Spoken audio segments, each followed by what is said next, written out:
Well,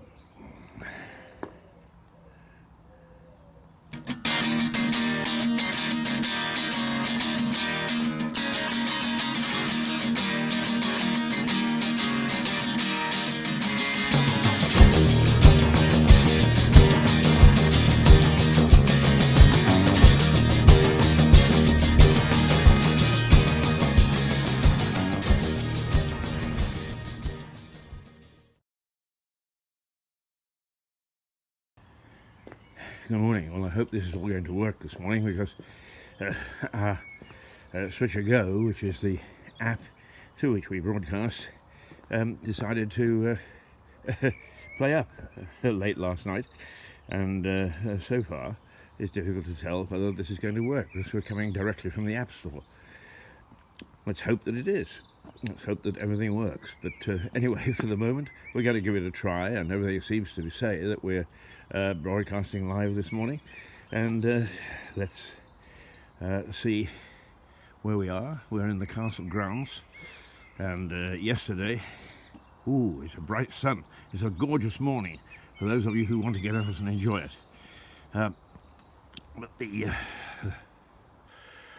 there we are. I think he's there. You can see the sun on my face on one side. Perhaps I'd better turn around to get some natural colour there. But we're broadcasting from the castle grounds. And yesterday, this was the scene there. There were tons and tons of people in helmets and so on recreating the Battle of Lewes. First of all, just as an introduction, I'm Keith Hayes. This is Mirador Television, and we broadcast from Lewes in East Sussex, the southeast part of England.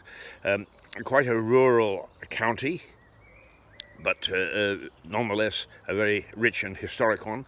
And the Battle of Lewes was fought originally in 1264 between Simon de Montfort, who gathered a bunch of barons together to take on King Henry III, who they felt wasn't giving them a say in how the country was run, although he was taking their money and spending it. It sounds familiar. I think that's what the present revolution with Parliament is all about. But anyway, God bless him. De Montfort's action in taking on the king, whom he beat, resulted in the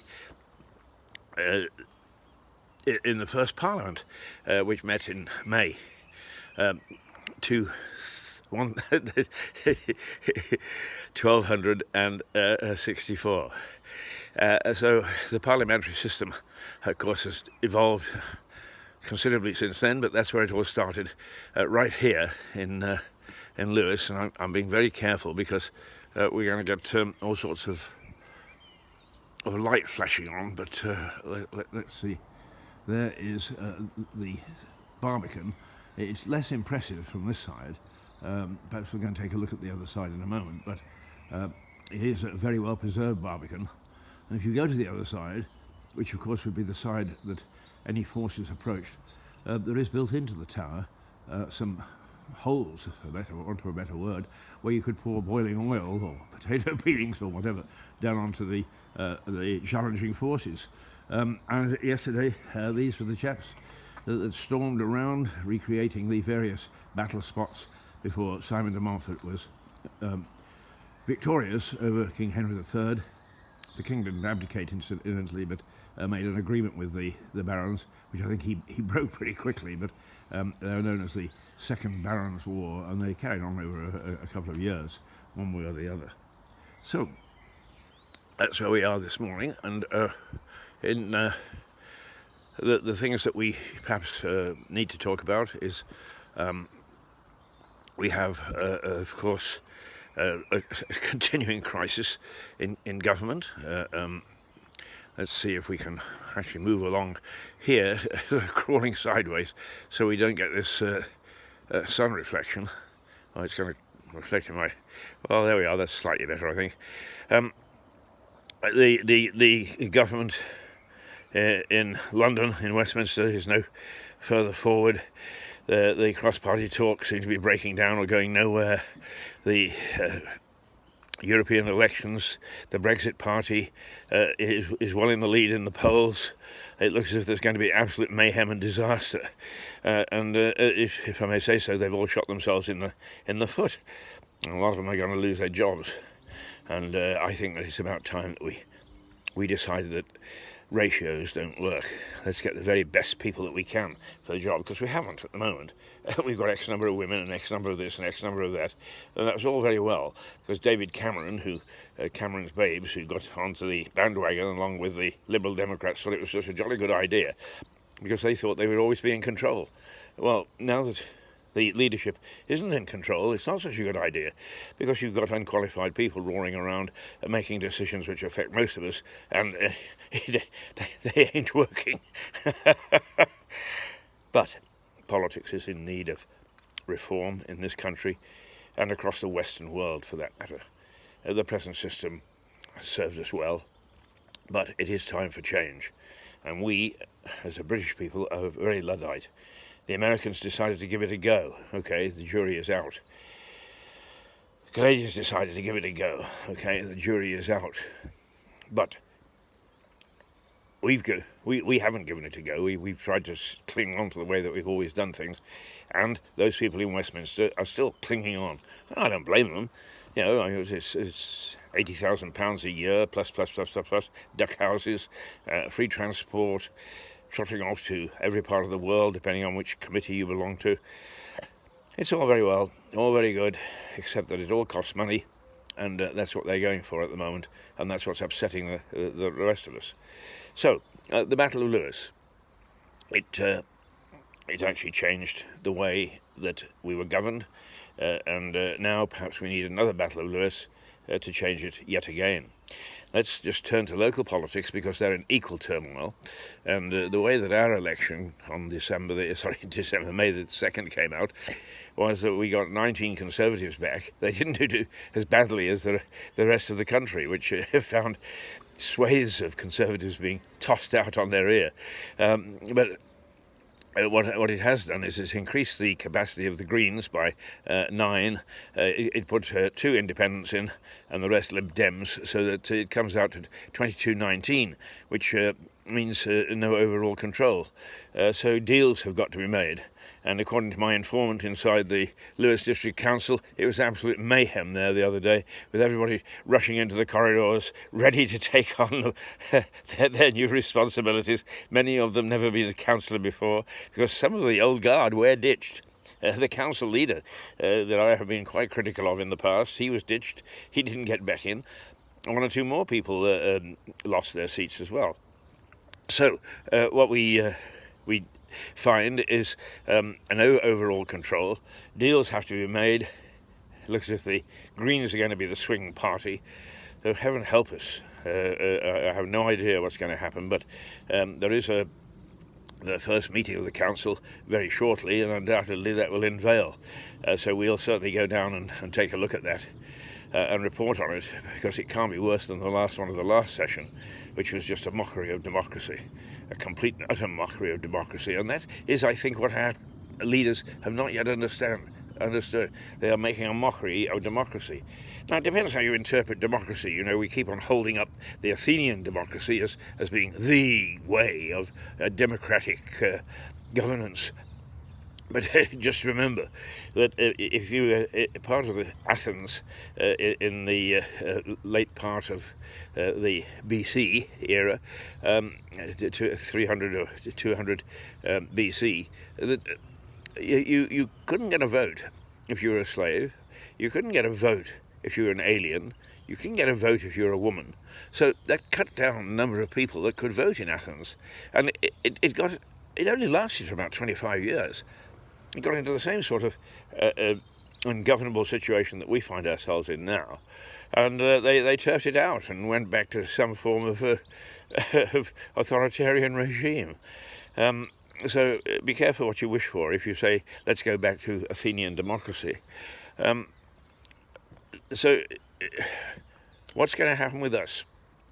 well, whatever else we've got to do, we've got to sort out, I mean, just almost everybody, people inside, people outside, ex-politicians. I don't know about present politicians because some of them live in the same bubble that they've always lived in, but the executive, the officers, if you like, the administration, the way that Lewes District Council is run, is still just as bad as ever with the merger between ourselves, Lewes and Eastbourne.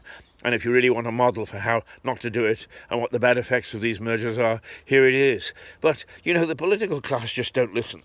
These sort of mergers are being offered all around the country. Why? Because they save money. And what happens to that money that they save? They stuff it in their own bloody pockets. That's what happens. I never thought that I would be this sort of rebel. I've been a conservative and actually often a Luddite all my life. And yet, here I am, preaching the fact that the government and governance that we've got needs to be overturned. Something needs to be done because the people in charge don't understand their own system. They can't work their own system. They make decisions which blight us for 4 years or even more. Well, actually, some of them are going to blight us for a long time. But they have no understanding of how to reflect the feelings of the public. They know better. And because they know better, and they're unqualified to know better, what happens is, well, we get into the sort of mess that we're in now. But whose fault it is? Not theirs. No. And worthies like Ken Clarke stand up in the House of Commons and say, look, people, you leave us alone. We know how to do it. You don't understand how these institutions work. No, we don't, because you've made them ungovernable. And what we want is a change. We want change, Ken, and those like him who believe that the politicians know all and can do all. We need change. And if we don't get change, you're going to find that there is now a much more rebellious and unhappy public. There was a survey out the other day that said that one of the problems that we've got I wonder if I can turn around without getting burned. Yeah. There we go. Let's do it through this nice bush, and perhaps without gazing into the sun, you can see a little bit of the beautiful nature of this. Don't think you can actually see the lovely green behind it, and I'm a bit loath to burn us out by pointing into the sun this morning, but this is our first day out, first outside broadcast, if you like, of the season, if we want to call it that. So we're experimenting a little bit. But back to those people who stand up in the House of Commons and tell us they know how to do it, and now the only people who know how to do it is, well, I'm sorry, chaps, we need reform. We need you to change the system so that we all understand it and more of us could get involved, not a system that is so complicated that you don't understand it either, and you get us into one hell of a mess one way or another. Not quite sure what we're seeing.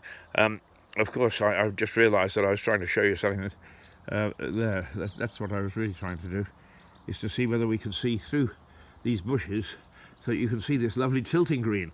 And it's a tilting green is where the knights of the 11th and 12th centuries, possibly part of the 13th century, used to practice knocking one another off their horses.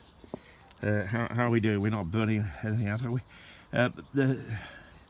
Knocking themselves off their horses with lances and having to, so that they were ready to go to war, and war was pretty vicious in those days.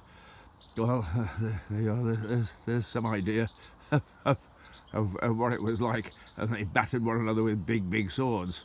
But anyway, that's the tilting ground was where they practiced. And then when the musket and the cannon came in, of course there was no more room for people with lances, so it became disused and was turned quite a long time ago in the 1500s into a bowling green, played as Sir Francis Drake would have played it when he was waiting for the Armada, the Spanish Armada, to assail our shores in the 1500s. And it's still played that way here, but nobody else has stayed that way. So they have to play themselves. But nonetheless, the way they do it is just absolutely unique, and it's well worthwhile watching. I meet a lot of these chaps on a Saturday morning after they've been up here, they go to the pub for a drink, very civilised way of behaving, and I have a chat and find out how the bowling had gone, and they all thoroughly enjoy it. And there's a list a mile long of trying to join this club. So that's the tilting green. That is part of the castle where the Battle of Lewes was fought. The king's men hold themselves up here, but to no avail, because Simon de Montfort's men had broken through the walls of the town, attacked the castle, and they were on the day victorious. So that's what that's all about. Democracy at stake, I think. Let's see if, yes, I can say goodbye properly, face to face, having had that rant about almost everything this morning, and why not? I feel much better for it, and I hope if you get up and you have a little rant, you'll feel much better too. But I have to tell you, it is a beautiful morning, and it's worthwhile getting up to.